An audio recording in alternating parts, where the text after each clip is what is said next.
सबों को जय मसीह की और स्वागत है आप सबों का हमारा इस नवा यूट्यूब चैनल में। आज जो है हम लोग बहुत ही इंटरेस्टिंग और महत्वपूर्ण विषय के बारे में हम बातचीत करेंगे और वो है स्पिरिटिज्म और स्पिरिचुअलिज्म के बारे में सीखेंगे। तो आइए इसका गहराई से समझने से पहले थोड़ा इसका इतिहास को देखते हैं। तो एक व्यक्ति था जिसका नाम था लूसीफर। तो आइए हम लोग देखेंगे वचन क्या कहता है उनके बारे में।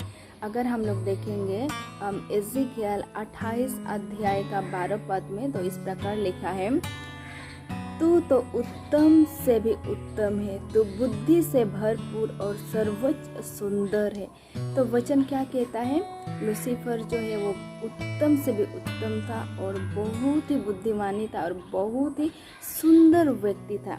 और अगर हम 14 में देखेंगे तो इस प्रकार लिखा है, तू छाने वाला अभिषिक्त करूब था। और वो लूसीफर जो है वो क्या था, करूब था। वो वचा का संदूक हुआ करता था और उसको ढकने वाला व्यक्ति था। और जब हम 15 पद में देखेंगे तो इस प्रकार भी लिखा है, तू अपनी सारी चाल चलन में निर्दोष रहा। लूसीफर कैसा था, निर्दोष था। और हम पहले जिस प्रकार से 12 और 14 में हम लोग पढ़े कि वो बुद्धिमानी था और वो बहुत ही खूबसूरत था, उत्तम था, केरूब था। और वो क्या कहा है यहाँ पे, वो निर्दोष था। तो जब परमेश्वर ने उसको बनाया था वो बहुत ही परफेक्ट, बहुत ही कंप्लीट और बहुत ही टैलेंटेड उनको बनाया था। लेकिन आगे क्या हुआ, जब हम 17 में पढ़ेंगे तो इस प्रकार लिखा है, सुंदरता के कारण तेरा मन फूल उठा था और वैभव के कारण तेरी बुद्धि बिगड़ गए थे। तो क्या कहा है यहाँ पे, उसका जो सुंदरता के कारण उसका मन फूल उठा था और उसका बुद्धि भी क्या हो गए थे, बिगड़ गए थे। कभी कभी हमारे साथ भी शायद ऐसे होते हैं ना, जब हमारा मन फूल उठता है और जब हम प्राउड हो जाते हैं तो क्या होता है, हम बिगड़ जाते हैं। बाद में वो इतना ही फूल उठा, इतना ही प्राउड हो गया। जब हम यशायाह का पुस्तक में हम देखेंगे 14 का 13 और 14, यहाँ पे इस प्रकार लिखा है, मैं स्वर्ग पर चढ़ूँगा, मैं अपने सिंहासन को ईश्वर के तारेगान से अधिक ऊंचा करूँगा और उत्तर दिशा की छोर पर सभा के पर्वत पर विराजूंगा। तो क्या कहा है यहाँ पर, कैसे वो सोच रहा है, वो स्वर्ग पर चढ़ेगा और उसका सिंहासन बोल रहा है ईश्वर के तारागण से भी अधिक ऊंचा करेगा। और जब हम 14 में पढ़ेंगे तो इस प्रकार लिखा है, मैं मेघों से भी ऊंचे ऊंचे स्थानों के ऊपर चढ़ूंगा, मैं परम प्रधान के तुल्य हो जाऊंगा। क्या बोल रहा है, वो इतना ही प्राउड हो गया, इतना ही मन उसका फूल उठा कि वो भूल गया कि वो भी एक सृजा हुआ इंसान है, उसका भी कोई सृष्टि करता है। और वो इस पदस्थल में हमें ऐसा लगता है कि वो उससे भी ऊंचा उठना चाहता है। मतलब उसका मन फूल गया ना, उसका इतना ही प्राउड हो गया कि वो भूल गया कि कौन है उसका सृष्टिकर्ता और जिसने उसको सृजा था उससे भी ऊपर होना चाहता है। बोल रहा है कि ऊंचे स्थानों के ऊपर चढ़ूंगा, मैं परम प्रधान के तुल्य हो जाऊंगा। जब उसका मन में ऐसा सोच विचार आया, उसने बहुत सारे स्वर्गदूतों को भी क्या किया, भड़काया। परमेश्वर के विरुद्ध उसने क्या किया, भड़काया और अपना तरफ ले लिया। और अगर हम पढ़ेंगे प्रकाशित वाक्य 12 का 8 और 9 में तो इस प्रकार यहाँ पे लिखा गया कि स्वर्ग में उनके लिए फिर जगह ना रहे, क्योंकि उसका मन में जो सोच विचार था वो बहुत ही गलत था। इसी कारण उसको नीचे गिराया गया। और सिर्फ उसको नहीं, जब हम 9 पद को पढ़ेंगे तो इस प्रकार लिखा है, तब वह बड़ा अजगर अर्थात वही पुराना सांप जो इब्लिस और शैतान कहलाता है और सारे संसार का भरमाने वाला है, पृथ्वी पर गिरा दिया गया और उसके दूत उसके साथ गिरा दिया गए। तो उसके साथ दूत लोगों को भी गिरा दिया गया है। तो देखिए उसका ये गलत सोच की वजह से उसको नीचे गिराया गया। और सिर्फ उसको ही नहीं बल्कि उसके साथ जो स्वर्गदूत उसके पीछे हो लिए थे उन लोगों को भी गिरा दिया गया।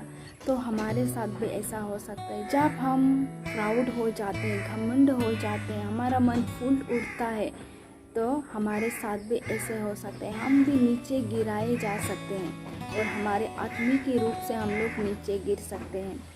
और शैतान और उसके दूत को तो स्वर्ग से तो गिराया गया, लेकिन वो लोग आज हमारा इस पृथ्वी पर, हमारे इस धरती पर यही लोग हैं जो हम लोगों को भटका रहा है। यही है जो हम लोगों को परमेश्वर से दूर लेके जा रहे हैं और हम भी उसके पीछे पीछे जाते हैं। और आज वही शैतान और उसके दूत लोगों को ही जो हम लोगों को भड़काता है, उन्हीं लोगों को कहा जाता है स्पिरिटिज्म और स्पिरिचुअलिज्म।